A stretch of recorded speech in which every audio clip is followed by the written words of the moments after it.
Fala pessoal, tudo bom? Professor Luiz Bedinotto aqui com vocês para resolvermos mais uma questãozinha da nossa prova da Federal de Santa Catarina, questão 27. E ela falou o seguinte, a questão 27.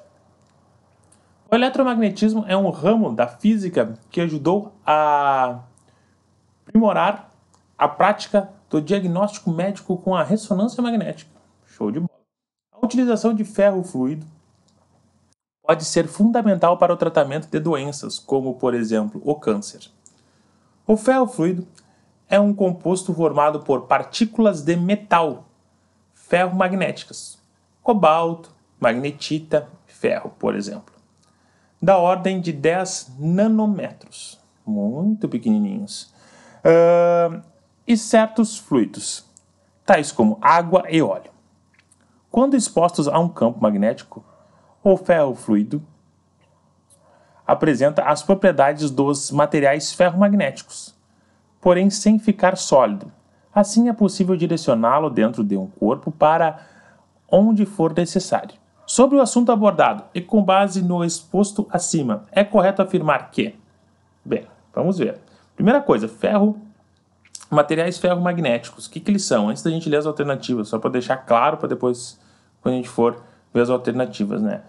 São materiais que, quando a gente colocar num campo magnético, eles ficam imantados, tá? Tem essa propriedade. Isso acontece, que nem ele disse, com alguns materiais. Citou alguns aqui, ó. Cobalto, magnetita, ferro. Enfim, essa é a relação que a gente tem deles, né? Vamos ler as alternativas.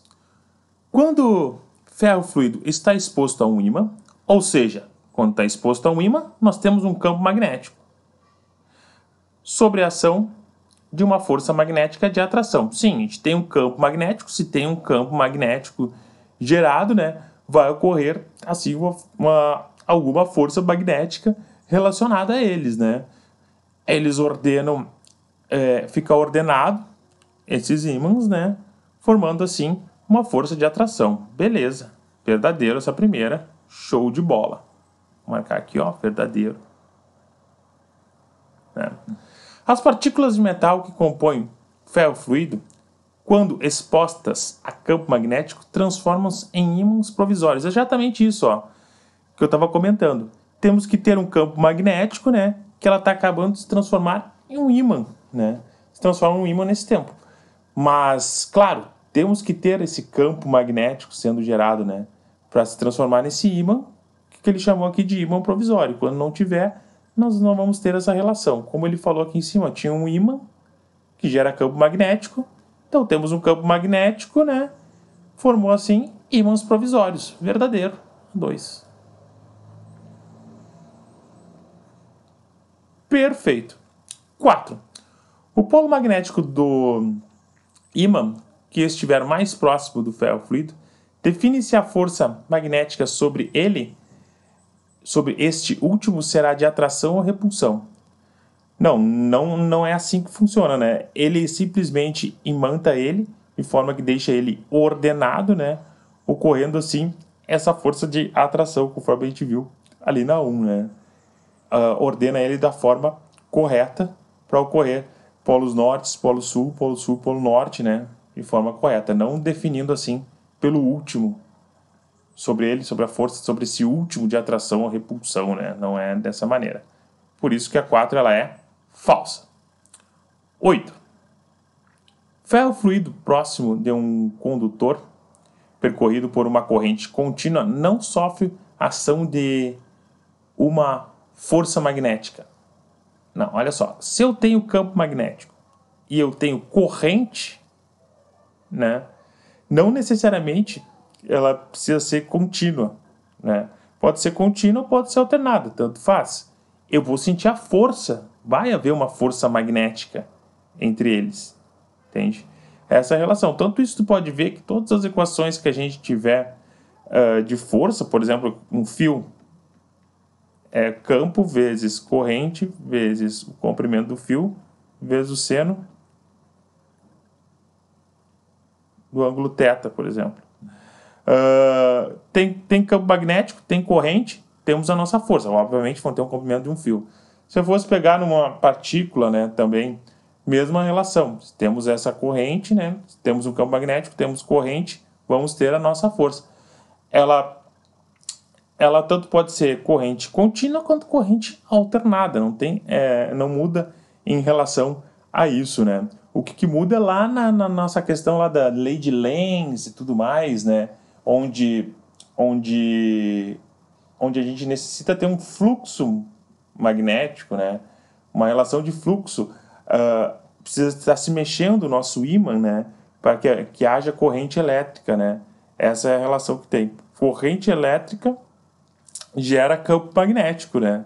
Depois a gente vai ver lá na lei de Lenz que campo magnético, né?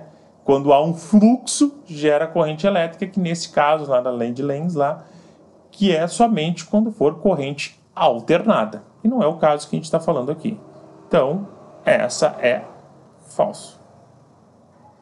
Por último, 16.